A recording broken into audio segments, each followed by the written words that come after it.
Hi guys, in the pathology of blood vessels, the next important topic is about eosinophilic granulomatosis with polyangiitis. So at present we are calling this disease as eosinophilic granulomatosis with polyangiitis, but previously we used to call it as churg-Strauss syndrome, which is also called as the churg-Strauss disease. So the disease name is churg-Strauss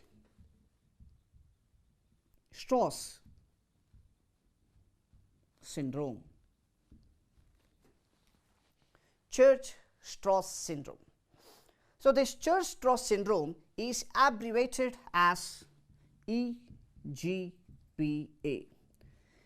Eosinophilic granulomatosis polyangiitis is the new name for the disease called as churg-Strauss syndrome. So it is also called as allergic granulomatosis and angiitis, and remember that it is a multisystemic disorder.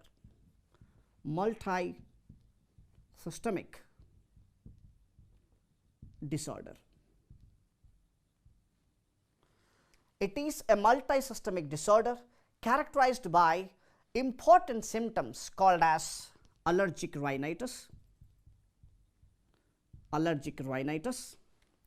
and next one is asthma, second one is asthma, and the third one is the prominent peripheral blood eosinophilia.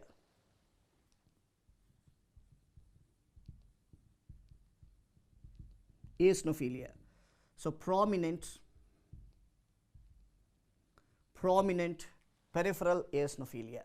So if you find these three important findings, then we can say that we can come to a conclusion that it is churg-Strauss syndrome.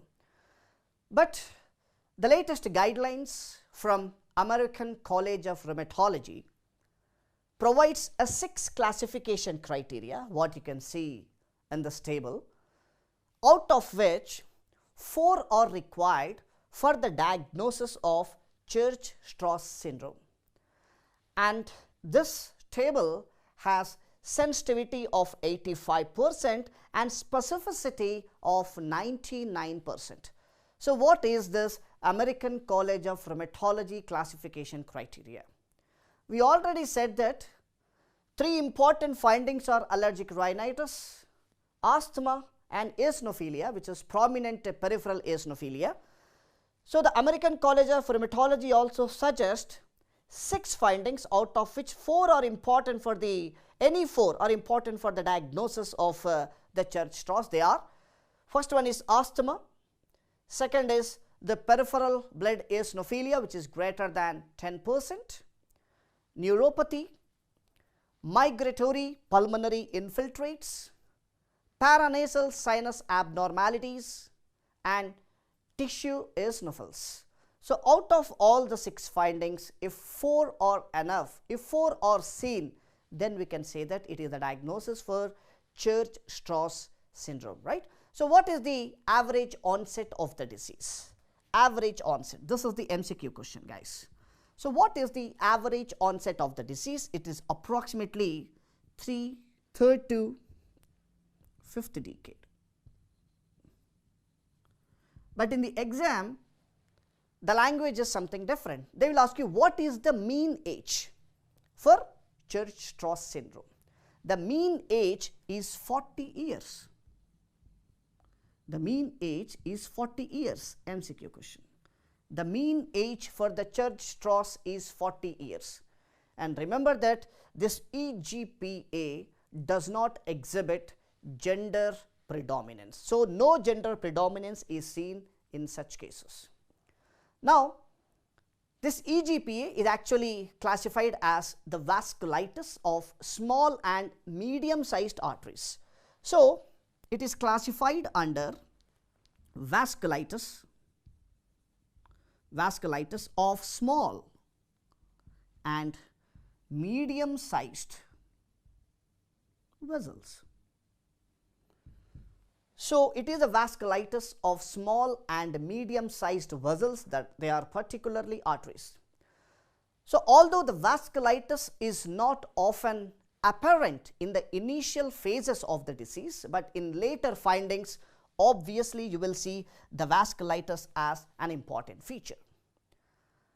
But in the exam, what they will ask you is, we said that it is a multisystemic disorder.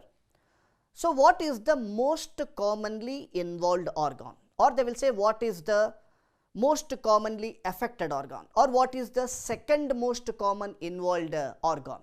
So, remember here I will write two important MCQs, most commonly involved organ. The most commonly involved organ is the lung.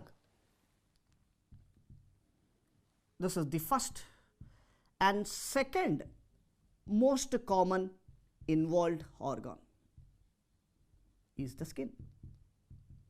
These are the two important MCQs. Most commonly involved organ in the churg straus is the lung. Second most common is the skin.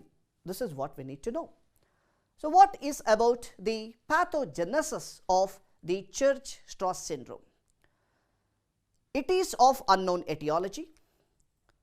So, the exact pathogenesis of churg straus is unknown, but the anti-neutrophilic cytoplasmic antibodies called as ANCA are detected approximately in 40 to 60% of the cases, and this is also very important MCQ. So, what is the most common cause if they ask? Most common cause is idiopathic. Unknown etiology, important MCQ. In the pathogenesis, idiopathic, unknown etiology. But approximately in 40 to 60% of the cases of churg straus, 40 to 60% of the cases of churg straus has ANCA positive. ANCA positive, important MCQ question, right? About 40 to 60% of the patients are ANCA positive vasculitis. However, it is not exactly known even till today whether these anti-nuclear cytoplasmic antibodies have any pathogenic role in the development of churg straus, or whether they are just reflecting one end of the spectrum of the EGPA manifestations, but till it is not known. But it is said that in 40 to 60% of the cases of EGPA, ANCA is positive. This is what we need to know. So, what are the important MCQs, guys? The three important manifestations are allergic rhinitis, asthma as well as eosinophilia. But according to the American Rheumatology Association, we have like different criteria. Out of 6, minimum 4 are required for the diagnosis of churg straus, and it is categorized under vasculitis, that is small and medium sized vessels, that is arteries are involved. Generally, it is seen in 3rd to 5th decades of life, but if they ask in the exam, what is the mean age? MCQ question. The mean age is 40 years. The most common cause is idiopathic. It is a multisystemic disorder. So, the most common organ involved is the lung. Second most common involved organ is the skin. So, as I already mentioned so many times that it is a multisystemic disorder, which means it can affect any organ system including cardiovascular system, gastrointestinal, renal, like central nervous system. But remember that the vasculitis of extrapulmonary organs, for example, this is also important MCQ. Here let me write, all these boxes are like for MCQ points. What is the most common extrapulmonary organ involved in EGPA, right? Extrapulmonary organ. Heart. Heart is the most common extrapulmonary organ which is involved in churg straus, and it is the one which is responsible for morbidity and mortality associated with EGPA. So, who is responsible for mortality, morbidity? morbidity and mortality. So morbidity as well as mortality in churg straus is due to cardiovascular manifestations and not because of the lung. So whenever you are solving MCQs, you have to read the question carefully what exactly the examiner is asking. The morbidity as well as mortality in the churg straus is because of cardiovascular manifestations. So that's the reason cardiac involvement remains the primary cause of death in the churg straus. Now let us talk about the diagnosis. The diagnosis is usually confirmed by a biopsy of extrapulmonary tissue. So lung biopsy is usually uncommon in this, very important MCQ question.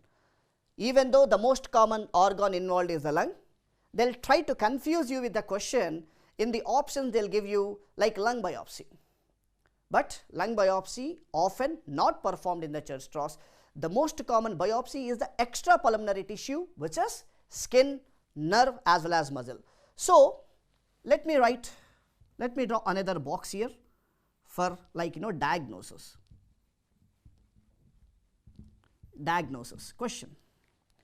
So diagnosis is usually done by means of biopsy, right? Yes, biopsy. This is the question. So biopsy of what? Extrapulmonary. They are skin, nerve and muscle. These are usually performed. And if you see in this image, this is the image of the frontal chest X-ray. It is clearly demonstrating a reticular nodular pattern in the upper lobes bilaterally.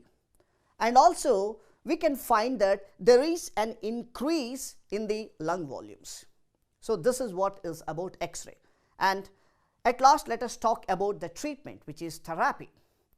So when we talk about the treatment over here, therapy, systemic glucocorticoids have been the primary treatment for EGPA. So what is the treatment of choice in churg straus? So I don't have a space here. Okay, let me draw another final box here for the treatment.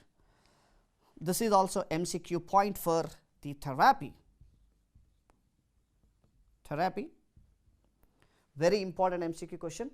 The treatment of choice for the EGPA if they ask, or what is like treatment of choice for better prognosis. Sometimes they'll ask you a question like this. So systemic corticosteroids. Systemic corticosteroids. Example, the methylprednisone, that is dosing starts at 1 milligram per kg per day. But dosing generally they don't ask in the exam. So let me write about methylprednisone. So methylprednisone, right? But generally if they ask about dosing, remember 1 milligram per kg per day in both adults as well as in the pediatric patients. But sometimes in most advanced cases, IV pulses may be required, but with a maximum doses of 15 milligrams per kg per day are recommended these days. So this is what we need to know about the churg straus syndrome.